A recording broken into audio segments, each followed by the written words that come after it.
저는 전농전북도연맹 사무처장 정충식입니다. 농민들이 바라는 점은요, 지금 현재 우리나라의 농업정책, 식량정책이 정부나 그리고 지방정부가 좀 더 개방정책이 아니라 농업과 농민들을 보호하는 정책으로 좀 바뀌었으면 좋겠다, 그런 생각을 가지고 있습니다. 실제적으로 지금 윤석열 정부뿐만 아니라 정권이 바뀔 때마다 농업을, 농민들을 보호한다는 공약은 많이 내세우고 있지만 실질적으로 농업, 농촌이 어려워지고 힘들어지는 것은 공약만큼 지켜지지 않기 때문에 그렇게 생각하고요. 전라북도도 다르지 않다고 생각합니다. 전라북도가 항상 도지사가 바뀔 때마다 농도라고, 대한민국의 농업 중심 도라고 이렇게 주장하고 있지만은 그에 어울리는 농업 정책이라든가 농촌을 보호하는 그런 정책들이 따라오지 못하기 때문에 농민들이 소외감을 느끼고 그런 것 같습니다. 앞으로 다가오는 2024년도에는 특히나 전라북도는 특별자치도까지 된 마당에 이제는 농생명 수도라는 어떤 그런 큰 타이틀까지 앞세우고 이제 있는데, 조금 더 실질적으로 이런 기후위기 시대, 기후재난 시대에 맞춰서 농업을 보호하고 농민들을 보호하는 그런 정책들이 현실적으로 펼쳐져야지 우리 전라북도 곳곳에 14개 시군이 좀 골고루 좀 발전하고 사람 사는 곳이 되지 않을까, 그렇게 생각합니다. 안녕하십니까. 페트롤전북의 함유로입니다. 페트롤전북 신년 특집, 오늘은 전북의 농업 이야기를 해보겠습니다. 박흥식 전국농민의 총연맹 전 의장 모셨습니다. 어서 오십시오. 예, 반갑습니다. 예, 의장님 새해 복 많이 받으십시오. 예, 모두 새해 복 많이 받으십시오. 예, 우리 농촌에도 이 복이 좀 많이 전달이 됐으면 좋겠습니다. 농도라고 말하는 우리 전라북도의 농업의 현 주소, 끊임없이 농업 이야기를 하고 있습니다만, 오늘 특별히 또 의장님을 모신 이유는 자타가 공인하는 현장 실무형 농업 지도자이고 전북 농민운동 역사에 살아있는 전설, 이렇게도 많은 분들이 부르고 있습니다. 그런데 그 전설에 걸맞는 어떤 농민으로서의 위상은 현실은 그렇지 녹록지가 않다, 이런 말씀들을 많이 해주셨는데, 작년에 논콩 하셨다가 비 피해로 많이 손해를 보면서 이제는 그냥 쌀농사만 지어야 되겠다, 이런 말씀하신 게 기억이 남는데, 올해 어떤 계획을 혹시 세우셨어요? 올해는 이제 농콩은 안 하고 예. 이제 기후 위기를 떠나서 기후 재난이 됐어요. 예.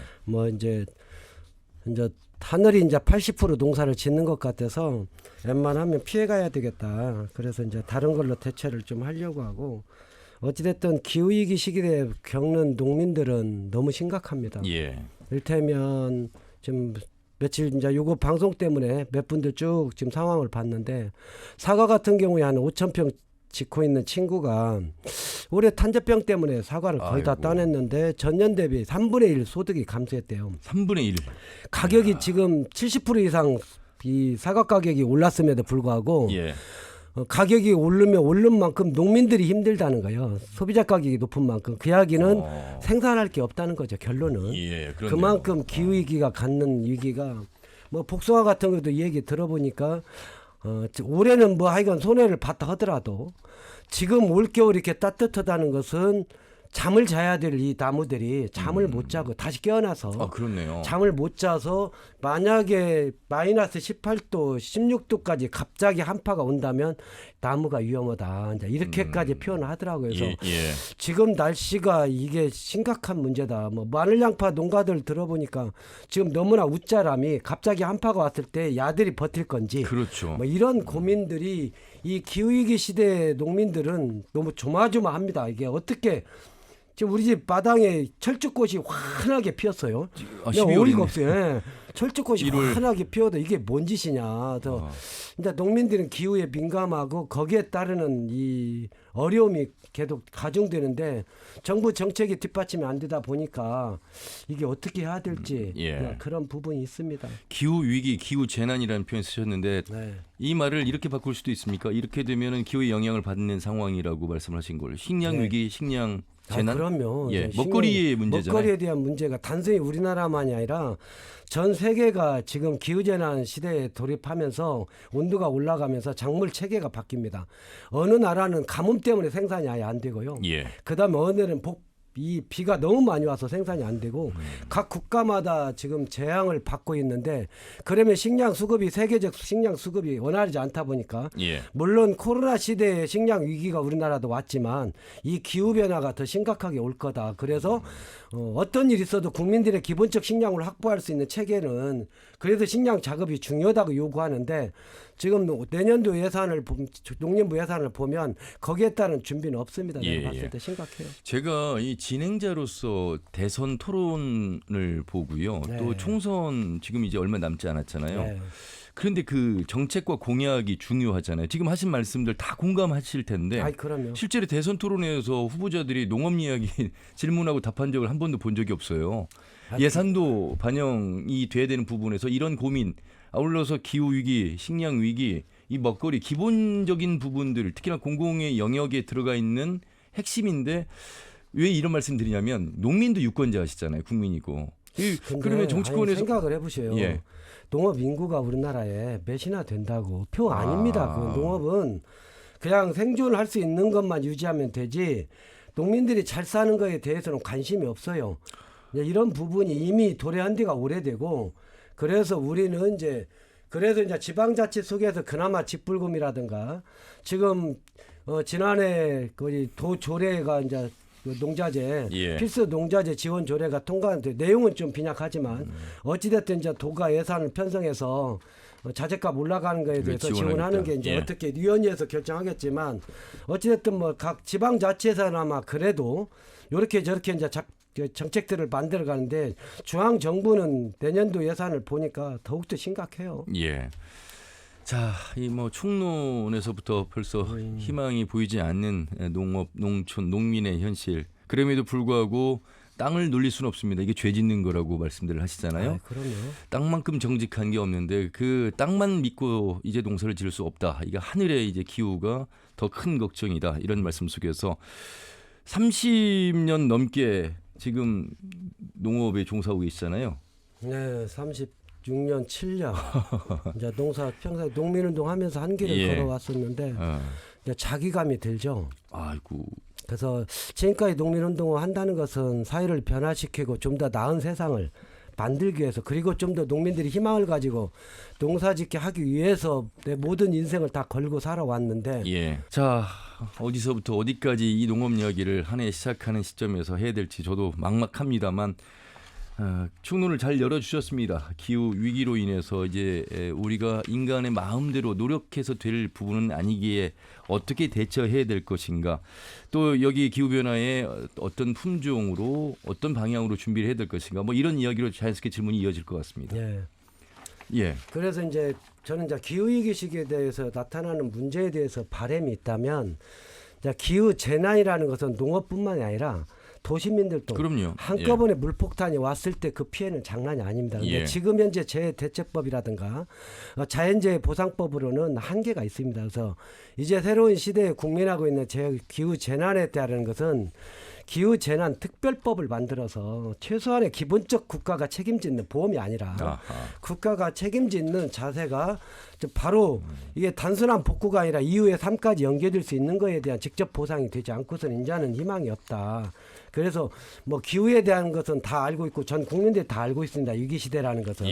그러면 국가가 이 지금 시대에 전환되는 것에 대해서 어떤 정책으로 갈 건지 이 부분에 대해서는 다들 동의한다면 저는 그 기후재난 특별법을 좀 만들어서 실제 농민이나 도시민들이 한꺼번에 오는 재난에 대해서 좀 극복하고 다음 생이 유지될 수 있도록 삶이 유지될 수 있도록 해줬으면 하는 바람입니다. 실은. 그래서 올해는 꼭 이 문제가 국회에서 입법화돼서 좀 더 이 기후 재난에 안전하게 삶이 유지될 수 있는 그러한 국가의 책임성을 높이는 제도가 반영되기를 바랍니다. 실제로 그래서요. 전라남도는 지난해 479억 원 규모의 농식품 기후변화 대응 센터를 또 유치를 했습니다. 바로 이제 이런 움직임이 말씀하신 내용과 그래서 이제 뭐 물론 전남에서 그렇게 이제 기후센터를 만들었다면 전북에서도 거기에 못지않게 준비를 해야 된다고 봅니다. 그래서 여기는 특히 농도인 만큼 기후변화에 어떤 반응이 오는가 그리고 지금 현재 이 겨울에 따뜻했을 때 그런 부분들이 농진청에서 실은 일을 하고 있어요. 그래서 지역 특화작물이라든가 R&D 예산이라든가 이런 부분에서 기후변화에 맞는 이 농업에 대한 실증이라든가 여러 가지를 이렇게 하는데 올해 농진청 예산이 대폭 삭감됐습니다. 그래서 이런 R&D 예산이라든가 뭐 지역 특화작물 이런 특성화 작업 이런 것들이 다 예산이 삭감돼서 앞으로 어떻게 될지 실은 걱정입니다. 그래서 그런 부분들이 실질적인 이러한 연구라든가 그런 실증을 통해서 농민들이 이후에 또 농사짓는 체계가 형성이 되는데 뭐 국가 예산을 대폭 삭감하면서 어떻게 대응할지도 좀 궁금합니다. 제가 가끔 사석에서 이 농업 이야기를 좀 하면요. 공감은 하지만 이게 마치 농업, 농민, 농촌에만 이게 국한되는 이야기잖아. 이게 우리하고는 사실 별 연관성이 없어. 그러니까 이 말씀은 뭐냐면 농업이 소중하고 공공의 가치를 띠고 있는 농업이잖아요. 이게 식량이기 때문에. 그런데 그냥 쉽게 뭐 가까운 마트나 슈퍼에 가서 내가 구입할 수 있는 어떤 소비재 상품 이렇게 생각을 하기 때문에 앞으로 농업에 대한 인식의 개선과 더불어서 그래야만 이 정치권에서도 법 개정이 이루어지지 않겠는가 이런 생각이 좀 드는 겁니다. 이게 그 식량이라는 것은 지금 우리 농민들은 별 걱정 아니에요. 식량 문제는 국민의 문제예요. 국민들이 자기가들이 쉽게 접근할 수 있는 부분에 대해서는 쉽게 마트나 어디 가면 살 수 있죠. 근데 이게 하나치진 않아요. 요소수 문제가 예를 들면 맞습니다. 중국에서 요소수 수출을 안 했어. 그러면 우리가 이거에 대해서 요소수를 써야 되는데 못 쓰고 있어. 지금 한 달치만 보유하고 있다고 그러잖아요. 그러면 이게 단순히 요소수 문제가 아니라 미국에서 만약에 지금 우리나라에 수출하는 밀 수출국인 카길사가 우리나라에 수출을 못하겠다. 기후로 인해서 이 소득이 없어서 이 생산이 없어서 한국에 또 마음에 안 들어. 응? 우리나라가 마음에 안 들어. 그래서 야 이거 수출 좀 제한해라. 국가가 그렇게 하면 우리나라 안 준다면 당장 밀가루만 만약 우리나라 수출 한다면 우리나라는 그냥 마비됩니다. 그러니까 우리가 수입을 못한다면 이제 그렇게 된다. 수입을 못한다면 이 식료 관련해서 나타난 문제는 정말 심각하다. 그래서 이제 저희들이 가끔 토론 속에서 이야기하는 것은 공공식료. 이제는 이 먹거리가 단순하게 공급하는 체계가 아니라 약으로서 가야 된다. 그래서 이 먹는 것이 올바로 됐을 때 아이들의 건강, 청년들의 건강에 따라서 저는 그런 생각도 했어요. 노량진에서 한 2년간 전농 의장하면서 숙소를 노량진역 앞에다 잡았는데 거기에 입시생들이 어마어마하게 많더라고요. 보면 준비생들이. 그러면 얘들이 뭐 먹는가 점심때 보면 답이 안 나와요. 편의점이라 정말 즉석 김밥 이게 간단하게 먹는 돈을 걸 아껴야 보고 되고 시간을 아껴야 된다. 쟤들이 저렇게 해도 건강할까? 이 사회를 책임질 수 있는 젊은이로 올바로 갈까? 차라리 자들한테 오히려 준비생에 대한 아침 급식이라도 해줬으면 좋겠다. 지금 대학교 아침밥 천원 밥상 예. 하듯이 취업생들도 그리고 학교 중고등학생들도 아침 밥상 급식을 공공급식 영역을 공공식료 차원에서 아이들의 건강, 젊은이들의 건강을 국가가 책임진다면 쌀 소비가 안 된다고 하지 말고 쌀 소비를 할 수 있는 정책을 적극적으로 핀다면 바로 이 공공의 식료고 이 먹는 것이 곧 건강이고 우리의 어떤 큰 힘이겠다. 이런 생각을 해보면서 정부 정책의 대전환이 필요하다. 눈에 띄는 정책이 아니라 정말 절박하게 요구하는 아이들의 건강 문제를 책임질 수 있는 이런 부분들도 전환해야 될 때가 아닌가 싶습니다. 의장님 새해 아침에 새해 복 많이 받으십시오. 다음에 하는 얘기가 그 보관에 건강하십시오. 이런 얘기잖아요. 그 건강만큼 중요한 게 없다고 얘기를 하면서 실제 삶은 건강하지 못한 삶을 살고 있는 현 주소 우리 속에서 농산물이 넘쳐나도 접근할 수 없는 방법들이 지금 현재 이루고 있는 거죠. 내년 총선 준비하시는 이제 올해죠. 올해 총선 준비하시는 분들 우리 의장님 말씀 좀 귀담아 들으셔야 될 것 같습니다. 자, 그래서 이제 농민 이야기로 한번 들어볼게요. 농사를 계속 지어야 되는데 이제 뭐 품종을 바꾸기도 하고 대체작물로 바꾸기도 하고 안정적으로 농사를 지을 수 있는 상황 그리고 그에 걸맞는 인건비라든지 농자재값 다 인상된 속에서 생활을 할 수 있는 정도의 수익이 발생을 해야 되는데 쌀 농사 져가지고는 빚만 진다 이런 말씀들 많이 해오셨잖아요. 뭐 쌀은 뭐 쌀값이 지금 똥값인지는 다 알고 있으니까 굳이 얘기하는데 제 생산비 이야기를 할게요. 정확하게 지금 뽑아 오셨어요 우리 의장님께서. 전년도 그 농협에서 상환 안내장이 와서 김제농협 구매. 그래서 보니까 비료가 전에는 제가 한 1,300만 원이면 비료 농약값을 싹 정리했거든요. 근데 비료값만 1,115만 2,740원을 납부하라고 놀러왔어요. 비료값만. 비료값만. 예. 농약값은 852만 7천 원. 오. 그래서 1990만 원이 지금 유상거래 한 거에 대해서 올 연말까지 납부를 하지 않으면 이제 연체 이자 붙는다 왔습니다. 그럼 전년도 그 비교했을 때 한 700만 원 가까이 차이가 난다는 네, 그래서 말씀이신가요? 이게 이게 무슨 얘기인가 했더니 비료값이 200%, 유료값이 100%. 이제 트랙터 쓰니까요. 예, 예. 그다음에 이제 생활 보면 전기세, 농업용 전기세가 전에는 3만 원, 5만 원 했던 게 지금 15만 원, 20만 원 이렇게 나요. 근다고 그 이제 이 농업용을 혼자 쓰는 게 아니라 옆에 놈들이 같이 써요. 예, 네. 45만 원 나왔는데 내 집이 나누니까 10만 원씩 내고 자기가 15만 원 낸대. 예. 아니 어떻게 농업용이 전에 2, 3만 원 내던 것을 어떻게 이렇게 45만 원이 나오냐. 이만큼 보이지 않게 우리한테 실제 이 생산비가 굉장히 폭등하고 있다. 그래서 이제 농사를 짓는데 잘 짓지 못하면 남는 게 없다. 그나마 내가 올해 이제 전년도 결산을 보면서 정리해 보니까 그나마 그 전략작물 직불제, 그다음 논농업 직불제, 그다음에 도시 직불계가 내가 사는 생활비더라고요. 오히려 농사를 농사지어서 지어서 들어서는 낳는 수익보다 그나마 직불제가 있으니까 이게 내 삶이 유지되는구나 라는 것들이 직불금도 농외 소득으로 잡힙니까 그러면? 그렇죠. 우리가 네. 보통 한 가구 농촌에 농업소득은 지금 현재 평균 1,000만 원이 안 돼요. 950여만 원밖에 안 돼요. 1년 내내 지어서 1,000만 원 네. 번다고요. 그나마 그 소농들은 200에서 300만 원 연소득이 200에서 300만 원밖에 안 돼요. 그럼 저 같은 경우는 그래도 그 10헥타 이상 농사를 짓고 있기 때문에 그래도 한 3천만 원, 4천만 원 기본 소득이 됩니다. 그나마 직불금이 이제 보존하고 있기 때문에 예. 그나마 삶이 유지되는데 근데 이제 농가 소득이 이제 농해 소득으로 직불금이 포함이 돼서 4천만 원이 넘는 게 이 농해 소득하고 그 다음에 이제 여성들이 이제 뭐 생활보호라든가 뭐 노인 뭐 복지 농업 외적으로 또 나가서 일을 하시는 거예요. 일을 벌어서 드리는 것이 그나마 4천만 원 유지하는 거지.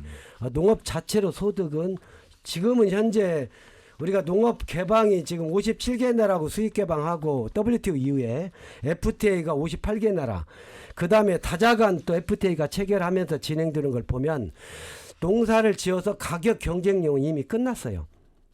네, 끝났어요. 다만 수출에 한계가 있는 품목에 그 다음에 기후변화로 양이 대폭 줄어들었을 때 가격 예. 폭등 위에는 어렵다. 이제 예. 농산물을 가지고 농사를 지어서 소득을 창출한다는 건 거짓말이고 그래서 저희들이 요구하는 게 이제 농민에 대한 기본 권리, 기본법. 그 다음에 실질적인 보장이 됐던 직불금을 최소한 농업 소득의 50%는 직불금으로 하지 않고서는 예. 그만큼 농업을 개방한 만큼의 농민들이 살도록 해주는 것들이 이런 것들이 이제 아니냐. 그래서 지금 이 소멸 지금 그 지방도시 소멸에 대한 예. 면 단위에 농사 지면 농사 짓고 있는 자체 거기에서 면 단위에 사는 것 자체에 대한 직불금을 해서 예. 소멸도 막고 하는 것들이 이제는 정부 보조금이나 이 직불금을 잊지 않고서는 그렇군요. 농사가 유지 안 됩니다. 예, 예. 이러니 농사를 이제 지어서 빚을 진다는 결과가 나오니 이런 말도 나옵니다. 요즘 보면요 비싼 노는 저희 시골 동네 가보니까 그 이제 고속도로가 나면서 보상을 받는데 뭐 80만 원, 100만 원 평당 받아요. 그러면 1년 지어서 뭐 2천만 원 정도의 수익이라면 그것도 좀 높게 잡아서 이 1,000평 내지 1,200평에 한 필 치잖아요. 그럼 100만 원 받으면 10억이에요. 평생을 농사 짓는 돈보다 부동산 가치로 그래서 투기도 더 많이 일고 있고 차라리 팔아서 그 돈으로 쓰는 게 더 낫다 이런 말 나오는 거 아닐까요? 물론 이제 이건 비싼 곳이긴 하겠습니다. 경기도 강원도 쪽은요. 그다음 경북 쪽은 농민이가 안 됩니다. 농민 조직이 안 돼요. 왜 그러는 게 땅값이 워낙에 비싸니까 예. 이제 농민 운동의 그 가치가 아니라 이미 이제 갑부가 돼버렸어요. 그렇군요. 동안 돈 한 필지만 있어도 이게 장난이 아니에요. 여기 같이 뭐 평당 100만 원도 아니고 거기는 400, 500이라 이야. 이렇게 되다 보니까 땅이 지금 전라북도 같은 경우는 지금 오히려 농값이 내렸어요. 지금 농값이 13만 평당 13만 하던 게 지금 10만 원까지 떨어졌어요. 예, 예. 그런데도 아들이 청년농으로 와서 돈을 좀 한 10만 원짜리가 필지반이 나와서 야 나중 여지 생각해서 아빠로서 아빠는 논을 못 구해서 지금 평생 임대만 짓고 있는데 너는 논을 좀 사서 농사 지었으면 좋겠다 했는데 예. 아들이 주판 하나를 튕겨보더만 아빠 20년 동안 이자값 이자 좀 내다가 끝나요. 나는 그렇게 안 살래요. 계산을 조금 하셨군요. 쓰고 조금 예. 쓰고 그렇게 살래요. 그래서 이렇게 지금 청년들이 갖고 있는 것은 지금 현실에 내가 어떻게 살 건지 예. 이거에 대한 자기 철학이 있다 보니까 이 농이 지금 현재 투기 대상이 되다 보니까 농민들은 정작 논을 살 수 없는 구조가 돼버렸어요. 그렇네요. 그리고 실제 우리나라 지금 임대농이 60%가 넘어요. 농지 소유가 농사 짓지 않는 사람이 농지 소유가 지금 50% 다 왔습니다. 그리고 임대농, 그 농촌에 살고 있는 농민들이 임대 내놓은 것은 또 한 10% 정도. 예. 그래서 60%가 넘고 있는 이 속에서 지금 농지법을 더욱더 조이지 않는 한 농지는 이제는 농민들한테 농지는 의미가 없다. 경제 유지의 원칙은 예. 헌법을 이제 개정할 수밖에 없는 현실까지 와 있습니다. 지금. 예. 아유, 새해 아침에 그래도 희망적인 얘기를 좀 하지 않을 수 없습니다. 이런 얘기 하니까 희망이자 이렇게 이런 문제를 국가가 제도적으로 보장하면 새롭게 또 농민의 새로운 활력이 생기겠구나. 예. 이렇게 받아들이면 좋은 거 아니요? 아니 좀 더 희망적인 게 있어서 제가 의장님 예, 무슨 그래요. 말씀이냐면 네. 그래도 우리 농업에 관심을 갖는 또 귀농 또 귀여하는 우리 청년들 아울러서 이제 김제를 중심으로 한 스마트팜 뭐 여러 4차 산업혁명 시대에 걸맞는 농업의 어떤 대전환 뭐 이것이 잘은 모르지만 그래도 방향이라면 그 방향을 잘 준비하는 것도 필요하지 않겠습니까? 일단 지금 현재 아들이 농사 진다고 해서 스마트팜에 대해서 계속 요구를 하고 있고 예. 농지를 좀 집에 있는 문중 돈이 좀 바치지만 거기다 하우스 질러 보니까 배보다 배꼽이 커요. 아 시설비가 네, 시설비도 시설비가- 많이 지원을 해주잖아요. 또. 아니 시설비 지원은 융자입니다. 청년농은 이게 보조금이 없고 융자다 보니까 그러면 지금 아들이 5억을 대출을 받을 수 있어요. 예. 그러면 자기 부담금이 거의 한 2억 정도가 들어가야 되는데 하우스를 질면 예. 하우스를 짓게 되면 그러면 거기에서 생산하는 거에 대한 그 원가를 깨졌을 때 이제 지금 현재 딸기 이제 아들 이야기는 지금 이제 딸기가 그나마 가격이 좋으니까 딸기하면 좋겠다. 많이들 하시잖아요. 네, 그 딸기하면 좋겠다. 그래서 계속 그 가격이 유지되는 거 다 보장 못하겠다. 예. 그래서 네가 판단해라. 자 이러고 있는데 실제 스마트팜한 농가는 그래도 분홍의 아들 딸들은 가능합니다.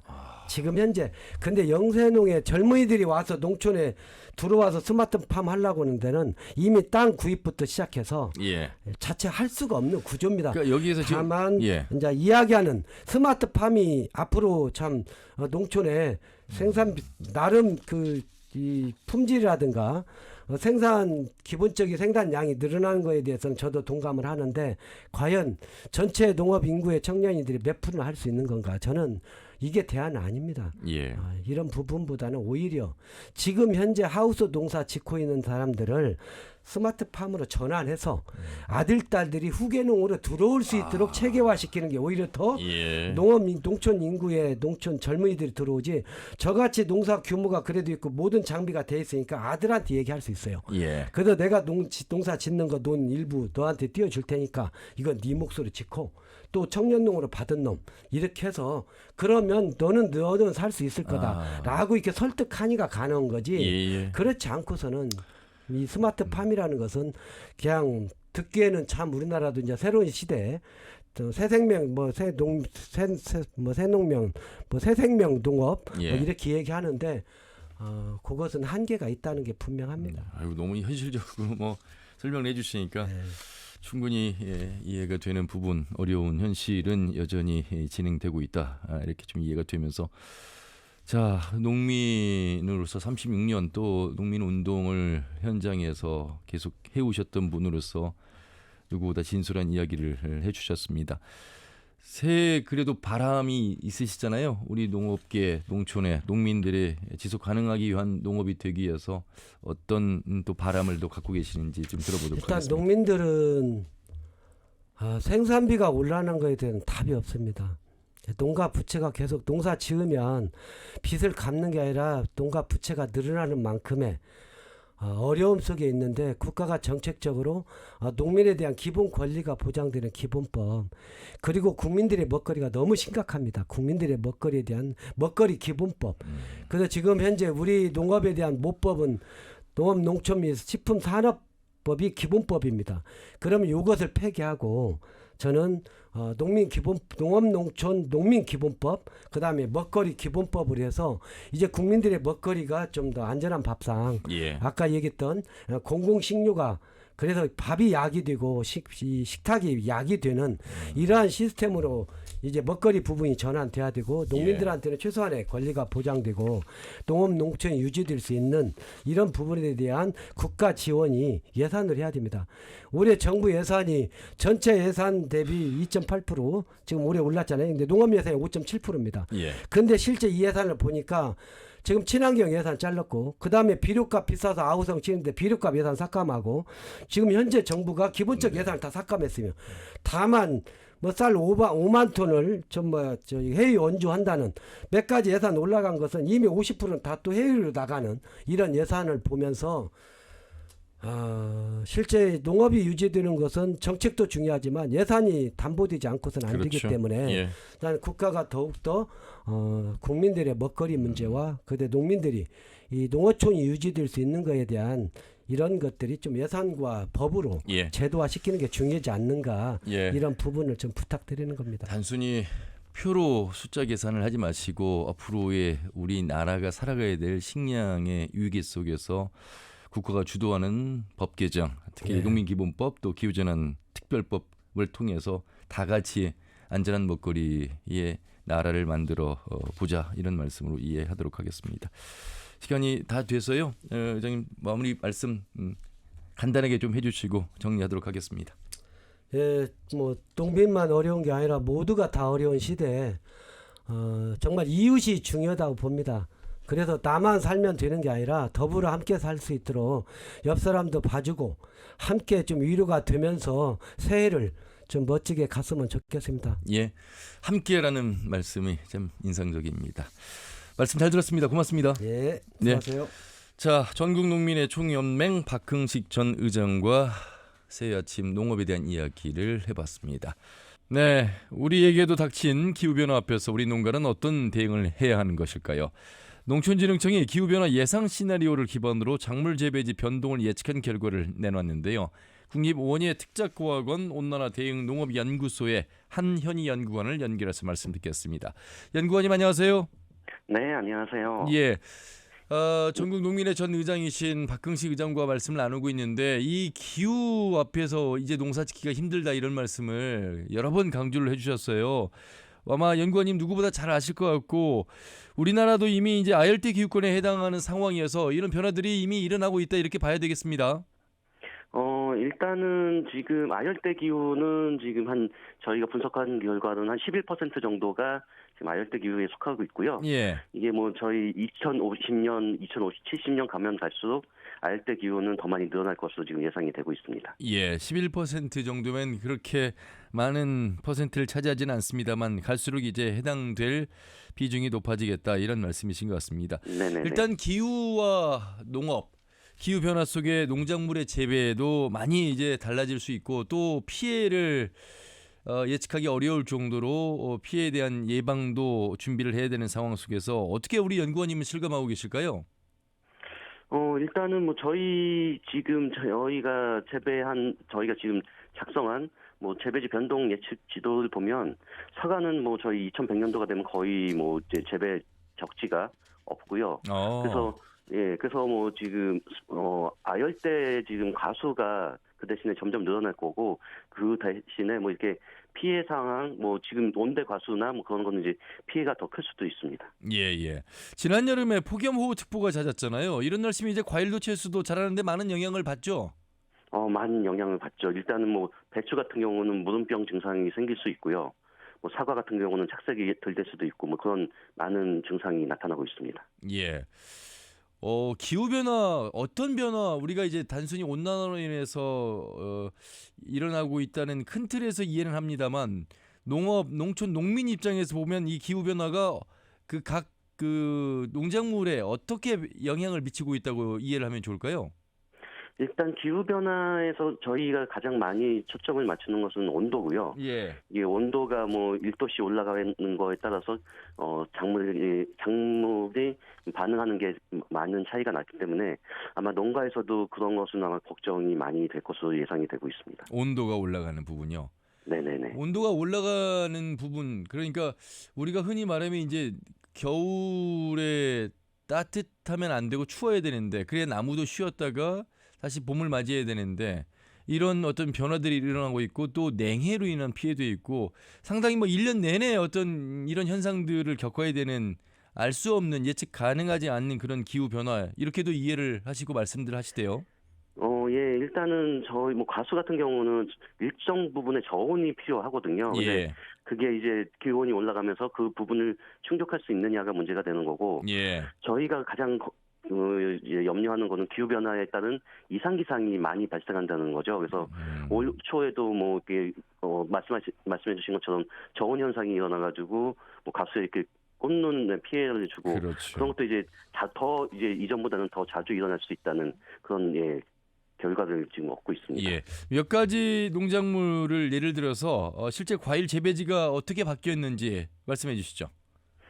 일단은 저희가 지금 분석한 결과로는 사과나 배 같은 온대가수는 2100년도가 되면 아까 말씀드린 것처럼 재배지가 거의 재배 적지가 거의 없고요. 그 대신에 만감류, 감귤 같은 경우는 오히려 이제 아열대 기후가 되면서 재배지가 더 늘어날 것으로 그렇게 이제 예측이 되고 있습니다. 그러면 이제 망고나 아니면 이제 한라봉, 네네네. 바나나 네. 이런 아열대 작물이 주를 이룰 것이다, 이런 말씀이시군요. 지금도 네네네. 벌써 전북에도 이 아열대 한라봉 뭐 정읍이든 이 근처에서도 재배하는 농가들을 저희가 좀 보고 있거든요. 그런 변화가 바로 현재 주소다, 이렇게 보시면 되겠군요. 네네네네. 예. 농촌진흥청에서는 그래서 농민들을 위해서 기후 대응 정책을 어떻게 좀 펼치고 있습니까? 지금 그래서 저희 이제 그 트랙이 두 트랙으로 가고 있어요. 일단은 기후 변화가 돼도 뭐 이렇게 영향을 덜 받는 품종을 만들고 있거든요. 그래서 대표적으로 사과 같은 경우는 이제 저희가 생각하는 빨간 사과가 아닌 노란 사과, 이제 기후가 올라가도 저희가 이제 빨갛게 착색이 돼야 되는데 그런 착색이 안 돼도 먹을 수 있는 노란 사과 같은 품종을 개발하고 있고, 그다음에 다른 한편으로는 지금 재배 방법을 저희가 이제 기후 변화에 맞게 그 재배 방법을 지금 저희가 다시 고민을 하고 있는 중입니다. 예. 스마트팜이라는 농업의 새로운 혁명, 새로운 문화를 이제 만들어가고 있는데, 이 기후 변화 앞에서는 스마트팜도 영향을 받을 수밖에 없습니까? 그 스마트팜 분야는 조금 예외일 것 같기는 해요. 어쨌든